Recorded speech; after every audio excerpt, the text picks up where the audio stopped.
Hola, dado que tenéis alguna duda con respecto a la solución de estos ejercicios, pues voy a hacer un vídeo a ver si os aclara un poquito más. Por ejemplo, alguna de las dudas que me habéis planteado es cómo se realiza la ecuación de la trayectoria. Entonces, por ejemplo, en el ejercicio 6, si os fijáis, nos dan el vector de posición, ¿vale? Entonces, como un vector, igual que en matemáticas, tenemos una componente y una componente j. Entonces, la componente y, ¿vale?, es lo que será la x, entonces lo he puesto aquí, ¿vale? Y la componente que acompaña a la j es lo que nosotros denominaremos la y. ¿De acuerdo? Entonces, estas son las ecuaciones paramétricas. ¿Sí? Entonces, para calcular la ecuación de la trayectoria, lo único que hay que hacer es despejar el tiempo en esta primera ecuación, ¿de acuerdo? Que quedaría así, despejado, y sustituir ahora el tiempo en la otra ecuación.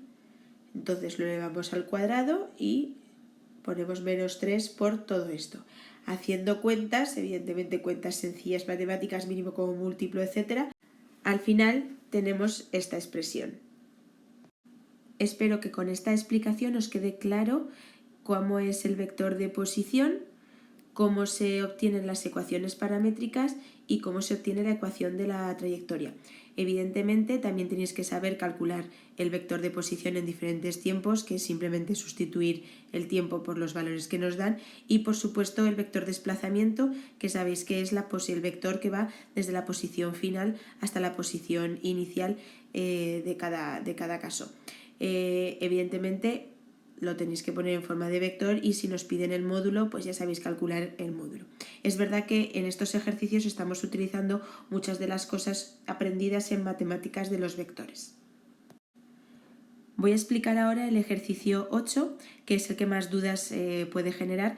Lo entiendo perfectamente porque es uno de los más complejos, entonces voy a ir poco a poco.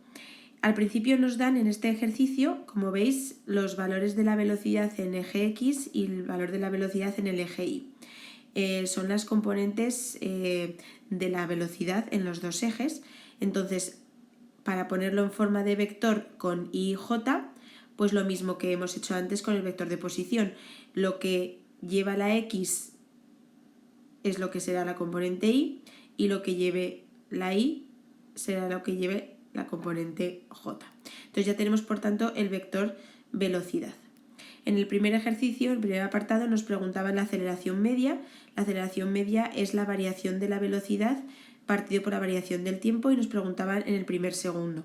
Entonces, para calcular esta variación de velocidad necesitamos calcular la velocidad en el instante 0, sustituir 0 en esta expresión, y la velocidad en el instante 1, que será lo mismo. Luego calcular la variación de la velocidad, que es velocidad en el 1 menos la velocidad en el 0, y tenemos este valor de velocidad media, que lo ponemos en el numerador. Y luego dividimos para la variación del tiempo, que es en un segundo. Con lo cual, este, por tanto, es el valor del vector aceleración media. En el apartado B. El apartado B es una confusión mía porque para poder calcular el vector aceleración hay que calcular el límite, ¿vale?, que os dije que no sabíamos todavía en matemáticas y para eso hay que hacer derivadas que no sabemos. Entonces, por tanto, os lo doy yo. El vector aceleración, ¿vale?, es 2t i. Entonces, una vez que tenemos este valor, el resto de los apartados los podríamos hacer, ¿vale? Entonces, os propongo que lo intentéis hacer ahora ya sabiendo ese valor de la aceleración del vector aceleración, y en el supuesto caso, pues continuéis escuchando para poder ver cómo se resuelve. Tenemos que nos piden la aceleración en el segundo 1, pues es simplemente sustituir el tiempo por 1 y evidentemente el módulo. Esta aceleración, ¿vale?, es la aceleración, importante que tengáis cuidado porque es la aceleración total, ¿vale? Es la aceleración total que lleva pues ese cuerpo en ese dicho movimiento. Entonces, en el apartado C nos preguntaban calcular la aceleración tangencial y la aceleración normal. Entonces, cosas importantes a saber: que la aceleración tangencial tiene la misma dirección que el vector velocidad, que son tangentes a la trayectoria, y la aceleración normal es perpendicular a esa aceleración tangencial y que la suma de esos dos vectores, la tangencial y la normal, nos va a dar el vector aceleración total, que es el que hemos calculado, ¿vale?, en el apartado B. Entonces, haciendo un dibujo en el eje de coordenadas, que esto es lo importante, ¿vale?, he pintado el vector velocidad, que es 1i más 2j, ¿vale?, la x1 y la y2. He pintado el vector aceleración total, que es 2i, ¿vale? Y yo he pintado también, si os fijáis, la aceleración tangencial, ¿vale?, que tiene la misma dirección que el vector velocidad, y la aceleración normal, que es perpendicular. Claro, la suma de estos dos vectores que estoy marcando ahora es la aceleración total. Entonces, con trigonometría podemos calcular cada uno de estos dos vectores. ¿Cómo? Pues bien, si os fijáis en este triángulo que está formado por la velocidad, ¿vale?, este triángulo de aquí, yo puedo sacar cuánto vale alfa haciendo la tangente de este ángulo, que es cateto opuesto, que sería 2, partido de cateto adyacente, que sería 1. Entonces así calculo el valor de alfa.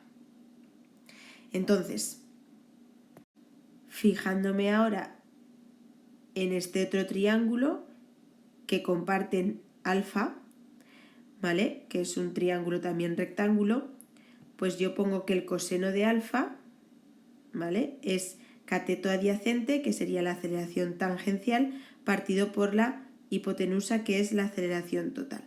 Entonces de aquí, utilizando este alfa, el valor que habíamos obtenido antes, puedo calcular la aceleración, el módulo de la aceleración tangencial. Y después, una vez que tengo alfa, como la aceleración normal es perpendicular, pues entonces este ángulo beta es 90 menos el ángulo calculado antes. Y utilizando ahora este otro triángulo, ¿vale?, pues entonces con el coseno de beta es cateto adyacente, que es la aceleración normal, partido de la aceleración total. Y de esta manera puedo calcular la aceleración normal, el módulo de esta aceleración normal. Es importante que entendáis este ejercicio porque evidentemente yo os daré el vector aceleración, ¿vale?, instantánea, porque es un vector que evidentemente para calcularlo se necesitan matemáticas, derivar, que no sabemos por ahora, entonces os lo daría yo, pero sí que es importante que sepáis calcular las aceleraciones tangenciales y normales, dado evidentemente esta aceleración total. Simplemente, como veis, se utiliza trigonometría y es muy útil que representéis en un eje de coordenadas los distintos vectores y que, por supuesto, tengáis claro la teoría, que es esta parte de aquí, que la aceleración tangencial tiene la misma dirección que el vector velocidad y que la aceleración normal es perpendicular, que esto es lo que hemos representado aquí. Una vez que hemos calculado cuánto vale la aceleración normal en el apartado anterior, pues entonces por eso nos preguntan el valor del radio de la circunferencia de ese movimiento. Entonces, aplicando la fórmula de la aceleración normal, ¿vale?, pues tenemos que calcular el vector velocidad, ¿vale?, que he puesto aquí en 2, pero realmente es v cuadrado.